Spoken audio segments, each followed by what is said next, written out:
sibuyas na may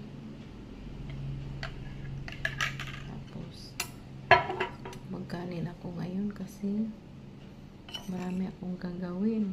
Ayan, kanin, tapos ulam ko is burger steak. Ayan, kain tayo guys. Busy ako ngayon, marami pa akong lilinisin, tapos ayusin, marami pa. Busy ang araw ko ngayon guys, kaya kailangan kong kumain ng kanin. Kain tayo guys.